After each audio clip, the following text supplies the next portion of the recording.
What if you were afraid of nothing? Nothing. Man, beast, financial, bankruptcy, nothing. Do you understand what that would mean?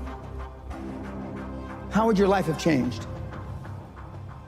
Once you become fearless, life becomes limitless. I'm not afraid of anything. I should be dead by now. I've been run over by a charging buffalo. Got up, chased it down, killed it. Killed a Kodiak bear with a knife. You can't kill me. I believe that with all my heart. You can't kill me.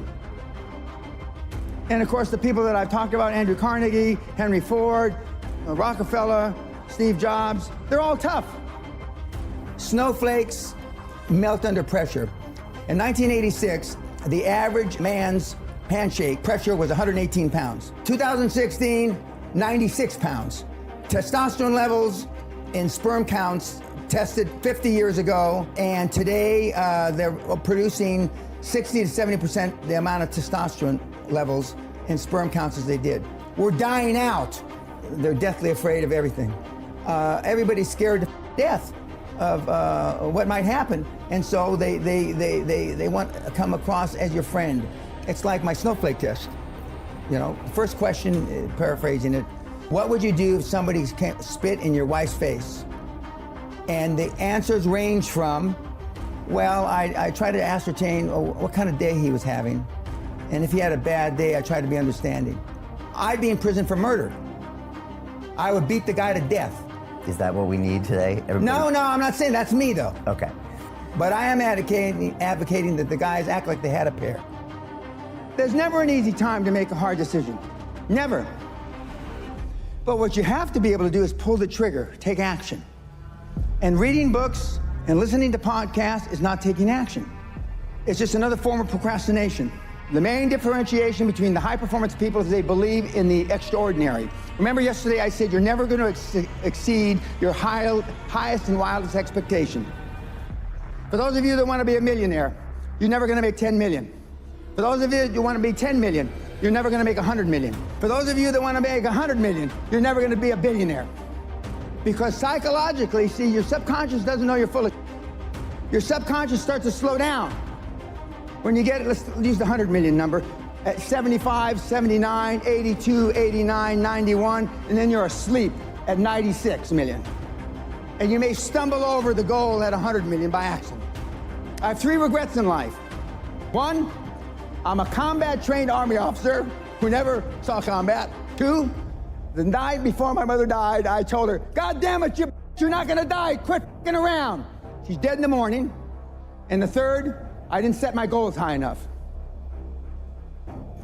Jack Welch said it much better than I. There's no such thing as work-life balance. There are work-life choices, and you make them, and they have consequences. There are consequences that I didn't go to our daughter's sweet 16 birthday party. There are consequences. But are they greater than the consequences of you being dirt broke when you die? You ask yourself that. Would you rather make a choice between your daughter's 16th birthday or you being flat broke, huddled up in a corner, homeless, whenever your time comes? You tell me. But conventional wisdom, political correctness, has it all backwards. You're a bad person because you missed her birthday, right? You're a bad person because you celebrated Christmas in January, right? Horse. And the pundits that give you this horse are poor themselves. Next, you've got to get by your friends.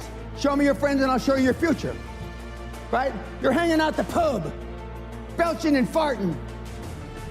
Those people that you're going to the sports bars, those are your friends. Then there's just general pessimists. Then there's your own guilt. Do I deserve to be wealthy beyond measure? Then there's fear, false expectations appearing real. And then there's this plain society that wants to hold you down. Strange times are these in which we live when the old and the young are taught falsehoods in school. And the person that does tell the truth is called a lunatic and a fool. But John Lennon said it a little differently. Being honest may not get you many friends, but it will always get you the right ones. And what I want you to do from this point forward, no matter if you hated what I said or the way I said it, is choose carefully the people that you associate with. Warren, back when he used to send out tweets, Buffett that is, you will continue to suffer if you have an emotional reaction to everything that is said to you. True power is sitting back and observing things with logic, and power is restraint. True power is restraint. If words control you, that means everyone else can control you. Breathe, let things pass. In my day, they used to say, sticks and stones can break your bones, but words can never hurt you. Now it's just the opposite. There are major universities in this country, on this planet, that have safe rooms, that have safe buildings, that if life becomes too stressful, you go to that building. If your adult child needs a safe space to avoid offensive words, you failed as a parent. Most of us care what other people say, and most people care what other people think. And if you can just reduce that emotional baggage just a little, you have no idea how much freer you're going to be and how much more you're going to accomplish in your life. Most people just have poor habits.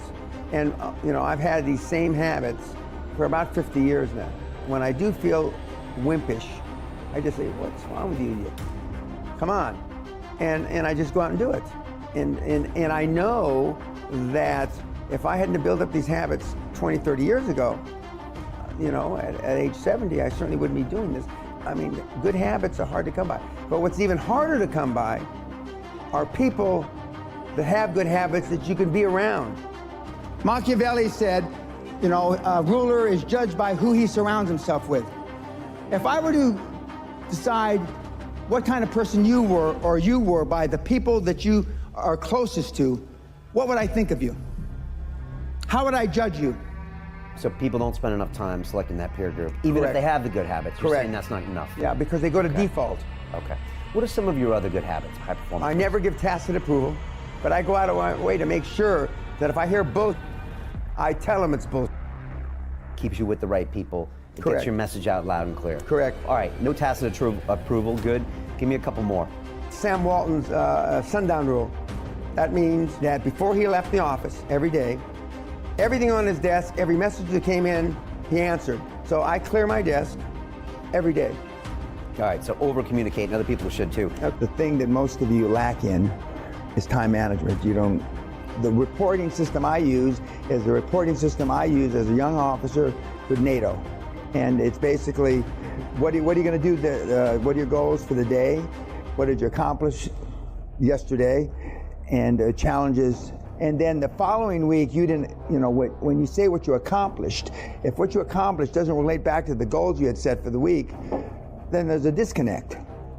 Well, if you said you were going to do this on Monday, and then on the next week you didn't do it, didn't you do it on Monday, you didn't do it the whole week. And challenges come up, speed bumps, I call speed bumps. You broke your leg, you did this, you did that, now to me, those aren't speed bumps, When I showed up for my meeting with Klaus Kleinfeld in a wheelchair with a drip, well, I was almost dead 3 days before. I mean, that's commitment. Kids are not programmed for success, but once in a while there are kids that are programmed. That's little Tiger Woods when he's 3 years old on television, showing him how to hit a golf ball. The Williams sisters were programmed for success since they were little. I was programmed by accident. What have you done to program your children for success? My dad only had one goal for me growing up, to keep me alive till I reached the age of reason. So my mother spent her whole life trying to make me what she wasn't. Can you say the same for you, your parents, your children? No. So I'm not here by accident. And yet I still push the envelope. I believe with all my heart, you were meant to achieve. I believe, and this is the only religious thing I'm going to say, is I believe whoever the put us here, however the we got here,